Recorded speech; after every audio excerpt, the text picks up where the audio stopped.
नई भर्तियों का रास्ता खुला है। राज्य चयन आयोग के गठन की अधिसूचना जारी। मुख्य सचिव ने जारी की है अधिसूचना।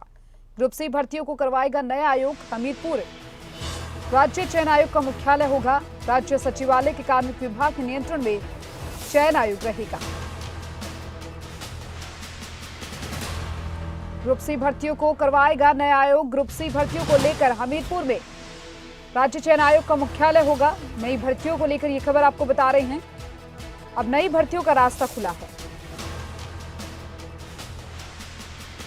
ज्यादा जानकारी के लिए शिमला से ब्यूरो हमारे साथ प्रदीप ठाकुर फोन लाइन पर जुड़ चुके हैं।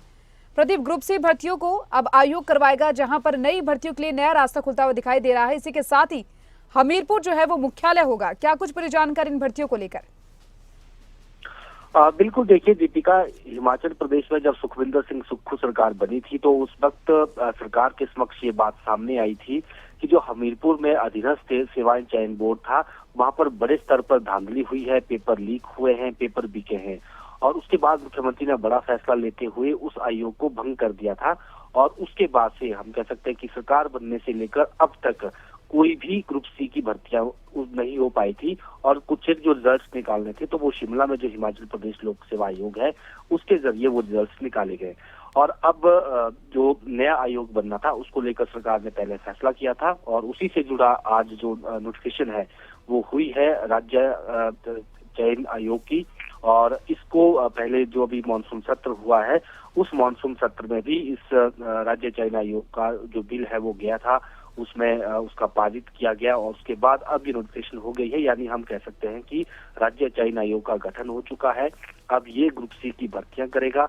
जो पेंडिंग भर्तियां हैं जिसमें शिक्षकों की भी भर्तियां होती हैं, उसके साथ साथ जो क्लास 3 एम्प्लॉइज है, क्लास 4 एम्प्लॉइज हैं, उनकी भी भर्तियां की जाती हैं।